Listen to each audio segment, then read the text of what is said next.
నమస్తే, నేను ఇందు. నిన్న మాజీ సీఎం రోషయ్య అండ్ వంగవీటి రంగా జయంతి సందర్భంగా జగన్మోహన్ రెడ్డి గారు అయితే ఒక ట్వీట్ అయితే చేశారు. ఇప్పుడు ఆ ట్వీట్ అయితే సోషల్ మీడియాలో వైరల్గా మారినట్టు తెలుస్తుంది. సో మరి నేపథ్యంలో అసలు ఈ ఇద్దరి విషయంలో జగన్మోహన్ రెడ్డి గారు మనసు మార్చుకున్నారా అంటూ కూడా వార్తలు అయితే వినిపిస్తున్నాయి. మరి దీని గురించి డిస్కస్ చేయడానికి మనతో పాటు సీనియర్ జర్నలిస్ట్ శ్రీనివాస్ గారు ఇప్పుడు మనతో ఉన్నారు. నమస్తే సార్. నమస్తే సార్. నిన్న చూసుకుంటే కనుక మాజీ సీఎం రోషయ్య గారు అండ్ వంగవీటి రంగా గారి జయంతి సందర్భంగా జగన్మోహన్ రెడ్డి గారు అయితే ఒక ట్వీట్ చేశారు సోషల్ మీడియాలో. ఇప్పుడు ఆ ట్వీట్ చూసుకుంటే కనుక ఒక వైరల్గా మారిందని చెప్పొచ్చు. సో ఈ ఇద్దరి విషయంలో జగన్మోహన్ రెడ్డి గారు ఏమైనా మనసు మార్చుకున్నారా అంటూ కూడా వార్తలు అయితే వినిపిస్తున్నాయి. ఏ విధంగా చూడొచ్చు సార్ దీన్ని? అంటే నమ్మరే ఏదో పాట ఏదో ఉంటుంది, నేను మారానంటే నమ్మరే అని. ఇప్పుడు జగన్మోహన్ రెడ్డి నేను మారాను అని చెబుతున్నా జనం నమ్మడం లేదా? అంటే రోషయ్య గారికి ఆయన నివాళులు అర్పించేసరికి అదొక పెద్ద మరి చర్చనీయాంశం అయిపోయింది. ఎందుకంటే జగన్మోహన్ రెడ్డి అప్పుడు కాంగ్రెస్ పార్టీ వాళ్ళ దానికి వెన్నుపోటు పొడవటం, ఇతను బయటకు వచ్చి పార్టీ పెట్టుకోవడం కారణం రోషయ్య గారు. అప్పట్లో అసలు రోషయ్య గారిని అసలు ఏంటి, ఆయనకి కాల్లో ముళ్ళు అయిపోయాడు, ఆయన కంట్లో నలుసు అయిపోయాడు, నానా హింస పెట్టాడు. అసలు ఆయన ఆ రోజు అప్పుడు దిగిపోవటానికి కానీ రోషయ్య గారు ముఖ్యమంత్రిగా దిగిపోయేదాకా నిద్రపోలేదు. పక్కలో బెల్లం, పక్కలో పాము.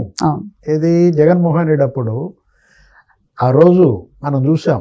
ఆయన ప్రభుత్వాన్ని కుదురుకోనీయకుండా కాంగ్రెస్ పార్టీలో కొంతమంది ఎమ్మెల్యేలను తన వైపు లాక్కుని ఎన్ని హింసలు పెట్టాడు. అసలు ఆయన చనిపోయారు. రోషయ్య గారు చనిపోతే కనీసం సంతాపం చెప్పలా. రోషయ్య, రాజశేఖర్ రెడ్డి మనం తెలుసు. జగన్మోహన్ రెడ్డి తండ్రి రాజశేఖర్ రెడ్డి రోషయ్య అంటే ఎంత అభిమానమో, రోషయ్య గారికి కూడా రాజశేఖర్ రెడ్డి అంటే అంత గౌరవం. అతను ముఖ్యమంత్రిగా, ఈయన ఆర్థిక శాఖ మంత్రిగా 5 ఏళ్ళు 5 బడ్జెట్లు పెట్టాడు. అంటే ఏంటి, కేవలం సీఎం పోస్ట్ కోసం ఆ రోజు సంతకాల సేకరణ, తండ్రి శవాన్ని పక్కన పెట్టుకుని సంతకాలు సేకరించాడు. చిరంజీవే బయట పెట్టాడు. ప్రజారాజ్యం 17 మంది ఎమ్మెల్యేల మద్దతు కూడా అడిగాడు అని. అంటే జగన్మోహన్ రెడ్డి సీఎం పోస్ట్ కోసం అప్పుడు ఒక పెద్ద ఇది నడిపాడు. కానీ అధిష్టానం అతని యొక్క నైజం తెలుసుకుని అతనికి ఉన్నటువంటి అధికార కాంక్ష, ఆ ధన కాంక్ష, ఇతనేంటి అసలు ఇతని గనక పగ్గాలు ఇస్తే అతను ఆంధ్రప్రదేశ్ని మింగేస్తాడు అన్న భయంతో సోనియా గాంధీ జగన్ని సీఎం చేయకుండా రోషయ్యని సీఎం చేసింది.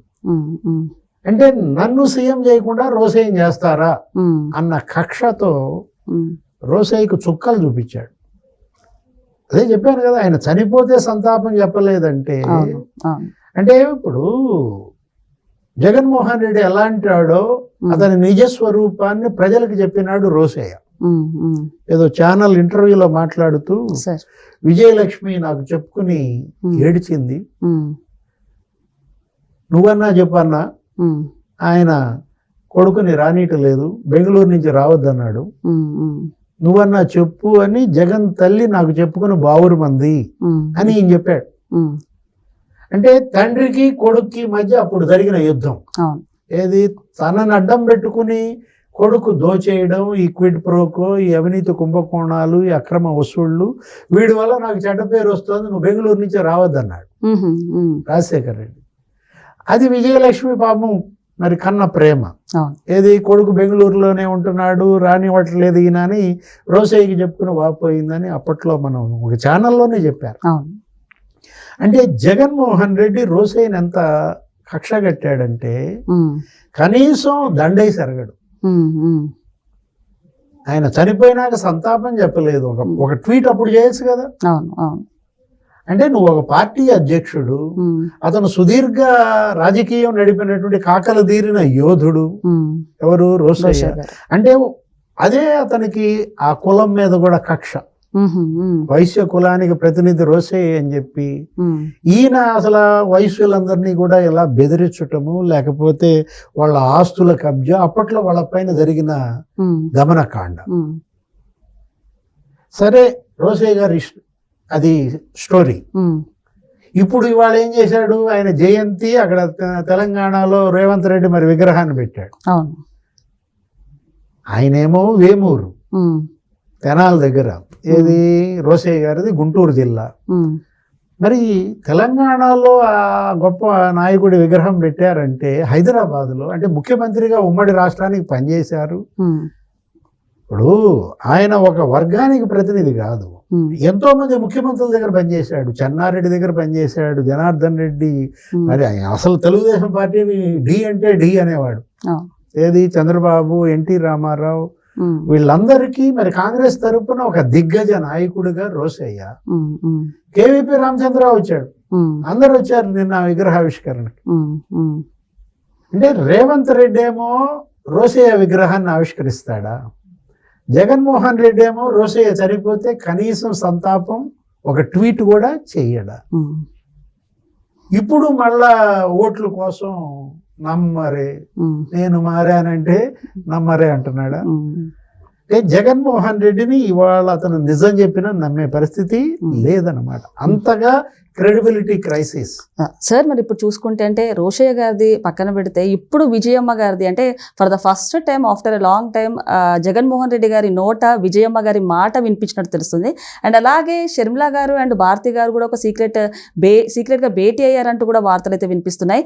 అంటే జగన్మోహన్ రెడ్డి గారి వైఖరి మారిందంటారా, మార్చుకుంటున్నారంటారా, ఏ విధంగా చూడొచ్చు అంటారు? అంటే ఇవన్నీ రూమర్స్గా ఉన్నాయి. ఓకే, ఏది షర్మిల భారతిని కలిసిందని, షర్మిల మళ్ళా వైసీపీలోకి వస్తోందని, ఇలాంటి రూమర్స్ స్ప్రెడ్ చేయడం ద్వారా కార్యకర్తల్ని ఇవాళ ఏంటి జెండా మళ్ళా కింద పడైపోకంటారా నాయన, నేలకేసి కొట్టబాకండి, మొయ్యండి అని ఒక రకంగా రుద్దడం. అంటే ఎలా ఇతను విశ్వసనీయతను కోల్పోయాడు. అంటే షర్మిల వచ్చి మళ్ళా భారతితో కలిసిందనే వార్తల ద్వారా, షర్మిల మళ్ళా వైసీపీలోకి వస్తోంది అనే ఆ ప్రచారం ద్వారా మళ్ళా బతకాలనా, పార్టీని బతికించాలనా? ఇప్పుడు లేకపోతే విజయసాయి రెడ్డి మళ్ళా వైసీపీలోకి వస్తున్నాడని ఇంకో ప్రచారం బిగించేశారు. ఇప్పుడు వీళ్ళంతా జగన్మోహన్ రెడ్డి బాధితులు. ఏది అసలు ఎవరు ఆయన? విజయసాయి రెడ్డే మొదటి మరి బయాయించి కొట్టాడు, డప్పు కొట్టింది. కర్త కర్మ క్రియ కసిరెడ్డి రాజు అన్నాడు, లిక్కర్ మాఫియా. కేవీ రావుని బెదిరించి గన్ పాయింట్ తో సెజ్ పోర్టు రాంచుకున్న దాంట్లో 3,600 కోట్లు కర్త కర్మ క్రియ విక్రాంత్ రెడ్డి అన్నాడు. అంటే నేరుగా జగన్మోహన్ రెడ్డి పైన బాణం ఎక్కువ పెట్టకుండా విజయసాయి రెడ్డి మొదట ఎవరిని బాణంతో కొట్టాడు? కసిరెడ్డి రాజును కొట్టాడు. తర్వాత ఎవరిని కొట్టాడు? విక్రాంత్ రెడ్డిని కొట్టాడు, సజ్జల రామకృష్ణారెడ్డిని కొట్టాడు. అంటే మొత్తం ఇప్పుడు విజయసాయి రెడ్డే కారణం. ఇవాళ వైసీపీ ఇంతగా డ్యామేజ్ కావడానికి విజయసాయి రెడ్డి కారణం, షర్మిల కారణం, విజయమ్మ కారణం. కాబట్టి వీళ్ళంతా మళ్ళా నా వైపు వస్తున్నారు అని ప్రచారమా? పోగొట్టుకున్న చోటే వెతుక్కుందామన్న తాపత్రయమా, లేదు మళ్ళా ఇంకొక నమ్మక ద్రోహమా? ఎందుకంటే ఈయన మోసగాడు. అసలు మోసగాళ్ళకు మోసగాడు సినిమా కృష్ణతో కాదు తీయాల్సింది, జగన్మోహన్ రెడ్డితో అంటారు. అంటే మోసగాళ్ళకు మోసగాడు మళ్ళా ఇంకో మోసానికి తెరదీస్తున్నాడా? ఇప్పుడు మోహన్ రంగా, ఎవరు? వంగవీటి మోహన్ రంగా, ఆయన కూడా నిన్న జయంతి, మళ్ళీ దానికో ట్వీట్ వదిలాడు. ఎందుకంటే ఇప్పుడేంటి, రంగా కొడుకు రాధ అతనికి చేసిన అన్యాయం. వంగవీటి రాధ అతను మాజీ ఎమ్మెల్యే, అతను జగన్మోహన్ రెడ్డి వైపు వస్తే వైసీపీ తరపునుంటే ఆయన చేసిన అవమానం. వాళ్ళు అందుకే కదా కాపులంతా కూడా ఇవాళ మళ్ళా పవన్ కళ్యాణ్ నాయకత్వంలో జనసేన కూటమిని బలపరిచింది. అంటే కాపు రిజర్వేషన్లని జగన్మోహన్ రెడ్డి వ్యతిరేకించటం, వాటికి మద్దతు ఇవ్వకపోవడం. అప్పుడు చంద్రబాబు కాపు రిజర్వేషన్ ఇచ్చాడు, 5% రిజర్వేషన్ ఈడబ్ల్యూఎస్ కాపులకి ఇస్తే జగన్మోహన్ రెడ్డి కాపుల రిజర్వేషన్లను వ్యతిరేకించటం. ఎక్కడ అది కూడా నీకు కాపు బెల్ట్లో పాదయాత్ర చేస్తూ, గోదావరి జిల్లాలో పాదయాత్ర చేస్తూ ఇవ్వాల్సిన అవసరం లేదన్నాడు. అంటే కాపులు జగన్మోహన్ రెడ్డికి ఎందుకు దూరం అయ్యారు? చంద్రబాబు హయాంలో కాపు కార్పొరేషన్ పెట్టారు, కాపుల సంక్షేమ సంస్థ, కాపు కార్పొరేషన్ పెడితే వెల్ఫేర్ కార్పొరేషన్, దానికి నేను 5,000 కోట్లు ఇస్తా, 10,000 కోట్లు ఇస్తా అని చెప్పి 5 ఏళ్ళు ముఖ్యమంత్రిగా ఉండి కనీసం దానికి నిధులు ఇవ్వకుండా నీరు గార్చాడు. అంటే కాపు వెల్ఫేర్ కార్పొరేషన్ నీరు గార్చడం కాదు. ఇప్పుడు మళ్ళా కాపుల పైన కపట ప్రేమ. ఏ కాపులైతే నన్ను ఓడించారో ఆ కాపుల ఓట్ల కోసం ఇప్పుడు మళ్ళా వంగవీటి డ్రామానా. వంగవీటి రంగాన్ని మరి తీవ్రంగా అవమానించాడు, రౌడీ అన్నాడు గౌతమ్ రెడ్డి. రంగాన్ని రౌడీ అన్నటువంటి గౌతమ్ రెడ్డిని సస్పెండ్ చేసినట్టుగా ఊరికి ఒక నాటకం ఆడి మళ్ళా అతను తీసుకొచ్చి ఫైబర్ నెట్ కార్పొరేషన్ చైర్మన్ చేశాడు.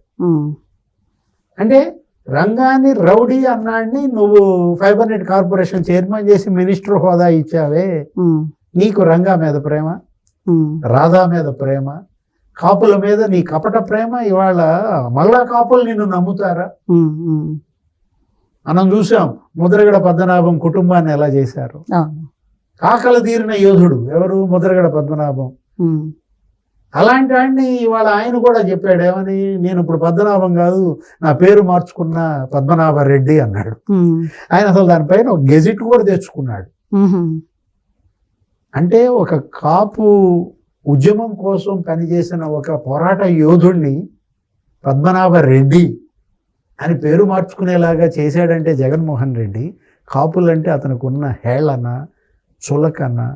ఇప్పుడు ఈ రంగా విగ్రహం లేకపోతే రంగా జయంతి నివాళులు అంటే నమ్ముతారా? ఇప్పుడు అదే ఇవాళ జగన్మోహన్ రెడ్డి అతనేంటి, జనం నమ్మడం లేదు, కుటుంబం నమ్మడం లేదు, పార్టీ నమ్మడం లేదు, ఎవరు అతన్ని నమ్మడం లేదు. కాబట్టి ఇప్పుడు ఈ డ్రామాలు. ఓకే సార్, నమస్తే. నమస్తే.